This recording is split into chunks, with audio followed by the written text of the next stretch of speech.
Então, pessoal, nesta aula de hoje nós vamos fazer uma revisão sobre o Renascimento e o Humanismo, que representa a passagem da Idade Média para a Idade Moderna. A Idade Média, como conhecemos historicamente, ela se inicia em 476 d.C. e se encerra em 1453, com a tomada de Constantinopla pelos turcos. Período de quase 1000 anos, marcados pelo forte domínio da Igreja Católica, da religiosidade, do teocentrismo. A Igreja ela impunha os seus costumes, os seus dogmas e controlava o mundo político, social e econômico. Como vemos na imagem aqui, no canto direito, os cavaleiros medievais que buscavam a libertação de Jerusalém. Canto esquerdo, uma coroação de um rei apoiado pela Igreja. O Renascimento é, entre outras coisas, uma ruptura com o presente, uma inspiração no passado. Renascer quer dizer nascer de novo. Então é algo que se vai buscar lá do passado. No caso, a cultura greco-romana. Como vemos aqui nessa imagem, é uma ruptura com a visão medieval da Igreja, que proibia a arte, o pensamento, o livre pensamento, proibia alguns aspectos da pintura e da escultura. E aí nós podemos ver que Grécia, Roma, que são passados clássicos, quando se fala em clássico, passado clássico, se refere à cultura, à arte produzida pelos antigos gregos e antigos romanos.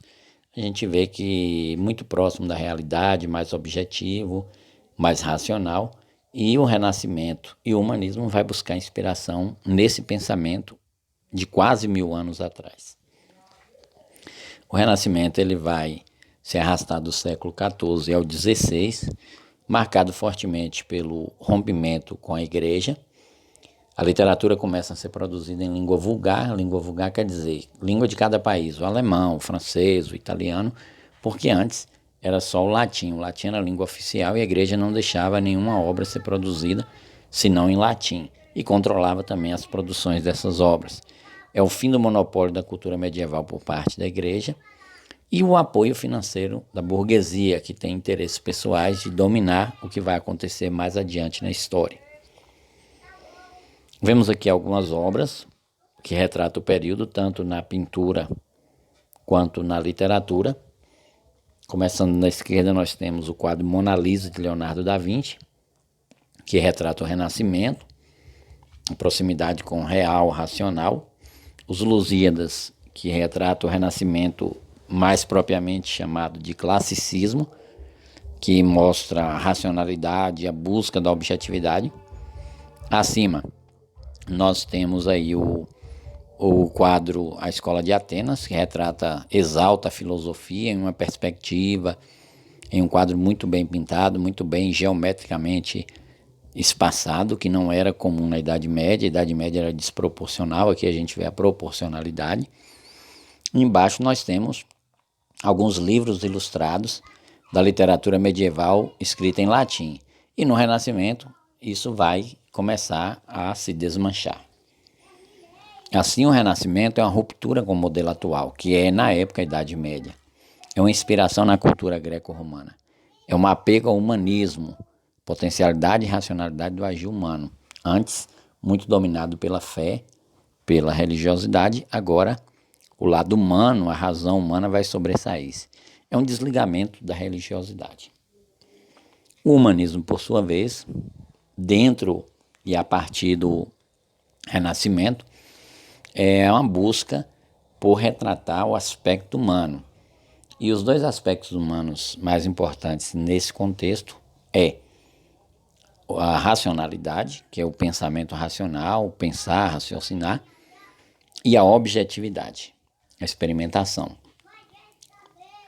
Então a Idade Média, quando ela entra em crise, começa a surgir fatores históricos, como as grandes navegações, a centralização política, que é o absolutismo, as reformas, como a Reforma Protestante, de 1517, o Renascimento, que vai dar origem e calçar a Idade Moderna, marcada fortemente pela racionalidade e experimentação.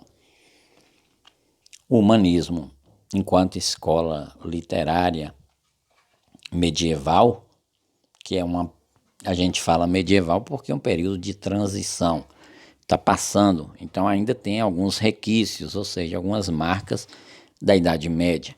Então ainda tinha alguma coisa de religiosidade, porém se desligando e voltando para o lado mais humano.